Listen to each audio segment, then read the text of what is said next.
Hi, and welcome to this brief video explaining how to complete the University Supervisor evaluation form for methods class, or 45XX, or 45, 10, 20, 30, 90, etc.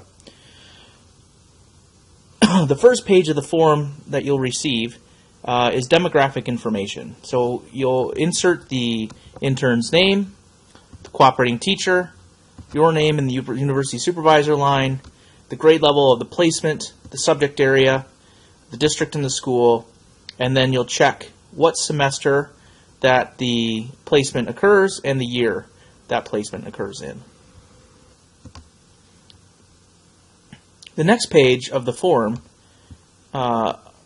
is the actual scoring sheet that you use for the particular placement. You will see, for your observation, you'll see on the left-hand side the component, which you'll be using the rubric to understand the language of the component. You'll provide comments regarding to that particular component, and then you'll provide a score. 1, 2, 3, 4, or not applicable or not observable. Those are your options. So you'll do that for each of the components. In order to generate the score, you're going to have to use the scoring rubric, which is found beginning on page 5 of this particular document.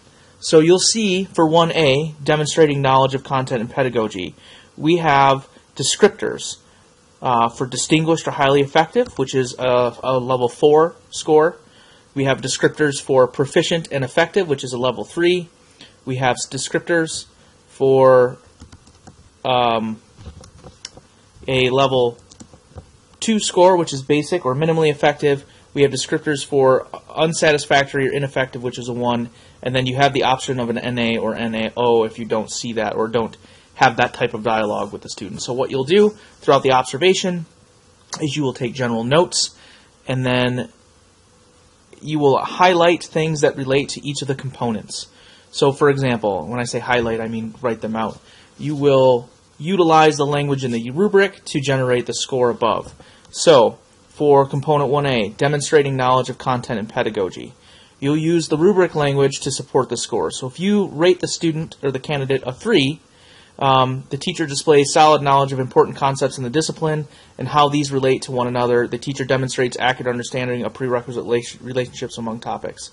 You will, in the scoring form, come up here and put a 3, and then you will cite why they did that. They had a strong connection of interdisciplinary and prerequisite knowledge. They were able to demonstrate content knowledge with no errors, and they met that satisfactory at a 3 level. You will have to describe why you are giving them a 3. The same goes for 1B, so demonstrating knowledge of students. So let's say you give the student a 4, which is highly effective, or also known as distinguished. So you'll look at the 4 language. The teacher understands the active nature of student learning and acquires information about levels of development, as well as interest and cultural heritage for individual students. So notice the difference between a level 4, which is individual students, and level 3, which is for groups of students.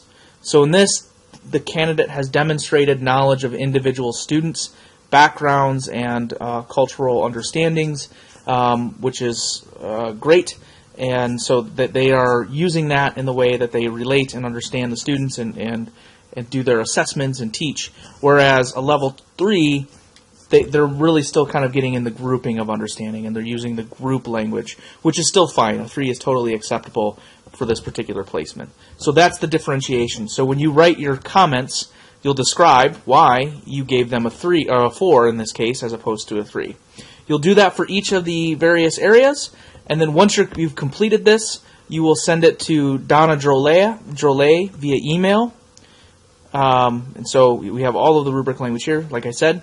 And you'll send it to Donna Drolet via email at ddrolet@madonna.edu. Of course, you're going to want to talk over your evaluation with the candidate, and you'll want them to sign off. Often what folks do is when they send the email to Donna, they carbon copy or CC the candidate that you supervised in that, letting them know what you gave them and the scores. And so that's kind of the record we have to make sure the candidate's been made aware of their evaluation. But make sure you also have that dialogue, because that's where the learning has been happening with this instrument and is really effective. If you have any questions, please feel free to contact me. My name is Tom Bell. My email address is thbell@madonna.edu. Again, that's Tom Bell, thbell@madonna.edu. Thank you.